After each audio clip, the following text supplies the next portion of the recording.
Selamat pagi, salam sejahtera untuk kita semua. Mengawali hari ini, kita akan membaca dan merenungkan firman Tuhan. Sebelum membaca, mari kita berdoa. Bersyukur kepadamu Tuhan, oleh karena kasih-Mu terus menyertai hidup kami. Pagi ini kami ada sebagaimana adanya, kami percaya semua karena anugerah Tuhan.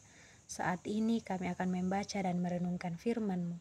Sekiranya Roh Kudus-Mu menolong kami semua, Roh Kudus-Mu menerangi hati dan pikiran kami, sehingga kami boleh membaca, merenungkan firman-Mu sesuai dan seturut dengan kehendak-Mu.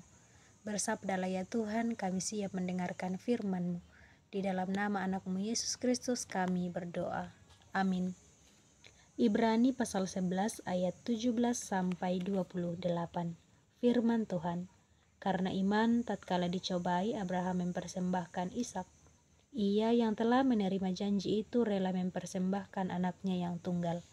Walaupun kepadanya telah dikatakan, keturunan yang berasal dari Ishaklah yang akan disebut keturunanmu. Ia berpikir bahwa Allah berkuasa membangkitkan orang-orang sekalipun dari antara orang mati, dan dari sana ia seakan-akan telah menerimanya kembali. Karena iman sambil memandang jauh ke depan, Ishak memberikan berkatnya kepada Yakub dan Esau. Karena iman, ketika hampir waktunya akan mati, Yakub memberkati masing-masing anak Yusuf lalu menyembah sambil bersandar pada kepala tongkatnya. Karena iman menjelang kematiannya, Yusuf menyebut tentang keluarnya orang-orang Israel dan memberi pesan tentang tulang belulangnya. Karena iman setelah lahir, Musa disembunyikan selama 3 bulan oleh orang tuanya karena mereka melihat bahwa anak itu bagus rupanya dan mereka tidak takut kepada perintah raja. Karena iman setelah dewasa, Musa menolak disebut anak putri Firaun, karena ia lebih suka menderita sengsara dengan umat Allah daripada untuk sementara menikmati kesenangan dari dosa. Ia menganggap penghinaan karena Kristus sebagai kekayaan yang lebih besar daripada semua harta Mesir, sebab ia mengarahkan pandangannya kepada upah. Karena iman ia meninggalkan Mesir tanpa takut kepada murka raja. Ia bertahan seolah-olah ia sudah melihat Dia yang tidak kelihatan. Karena iman ia mengadakan Paskah dan pemercikan darah, supaya pembinasa anak-anak sulung jangan menyentuh mereka. Amin firman Tuhan. Tema perenungan kita pada pagi ini yaitu lebih suka menderita. Bapak Ibu Saudara-saudari, pernahkah kita mengalami situasi dan kondisi yang di sana pilihan yang ada begitu sulit, sampai kita memutuskan untuk mengambil pilihan yang sudah jelas akan mendatangkan penderitaan? Untuk alasan apa kita memilih jalan sengsara daripada hidup normal dan enak? Dalam pembacaan kita pada saat ini, kisah Musa meninggalkan istana Firaun dan pergi bersama kaum sebangsanya bukan semata-mata kisah patriotik yang berpangkal pada rasa empati. Ini adalah kisah iman seorang yang dipilih Tuhan untuk memimpin pembebasan umatnya. Alasannya bukan rasa kemanusiaan belaka, melainkan alasan iman. Karena imanlah Musa ketika sudah dewasa menolak disebut anak putri Firaun. Karena iman, ia lebih suka menderita sengsara bersama umat Allah daripada untuk sementara menikmati kesenangan dari dosa. Karena imannya, ia memperoleh pandangan masa depan yang baru, bahwa jalan sengsara yang harus dilaluinya demi iman tidak akan sia-sia. Dengan iman, ia melihat upah yang pasti. Ia tidak mau hidup dalam kesenangan yang sementara dan sia-sia tanpa arah. Artinya, kesenangan yang berakhir segera dan tidak menjaminkan apa-apa di masa depan.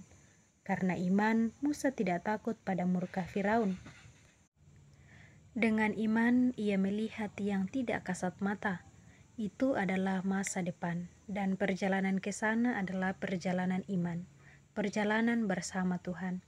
Bapak Ibu Saudara-saudari, orang beriman selalu hidup dalam keterarahan ke masa depan. Ia tidak akan pernah berhenti di zona senyaman apapun. Kenyamanan bahkan dianggapnya sebagai yang mengandung bahaya. menikmati kesenangan dari dosa. Bapak Ibu Saudara-saudari, hidup orang beriman selalu dalam gerak mengemban tugas atau misi, yakni tugas bersaksi dan melayani, yakni bersaksi tentang perbuatan Allah yang membebaskan dan melayankan kasih Tuhan kepada dunia, kepada segala makhluk. Perjalanan itu bukan tanpa hambatan dan masalah, namun demikian, apapun yang terjadi di sana mestilah diterima sebagai bagian dari resiko iman kepada Kristus. Maukah kita juga berkata, aku lebih suka menderita sengsara demi Kristus daripada menikmati kesenangan dari dosa? Mari renungkan firman Tuhan ini. Sekiranya Roh Kudus terus menolong kita untuk melakukannya dalam sepanjang hidup karunia Tuhan. Amin. Mari kita berdoa. Kembali ya Bapa, kami tunduk di hadapan hadirat-Mu. Terima kasih atas waktu yang indah Tuhan beri bagi kami. Kami boleh membaca dan merenungkan firman-Mu. Sekiranya Roh Kudus-Mu menolong kami semua untuk terus melakukannya dan menghidupinya dalam sepanjang hidup karunia Tuhan. Saat ini kami berdoa untuk semua umat-Mu dimanapun berada saat ini. Sekiranya Tuhan terus memberkati mereka semua. Berdoa untuk semua anggota jemaat yang saat ini dalam kelemahan tubuh. Kiranya Tuhan terus memberkati sehingga kesembuhan yang asalnya daripada-Mu boleh dinyatakan dalam kehidupan mereka. Juga berdoa ya Tuhan untuk anggota jemaat yang saat ini sedang berduka, kiranya Tuhan terus hiburkan. Berdoa untuk segenap anak-anak muda dalam masa muda, kiranya Tuhan terus memberkati.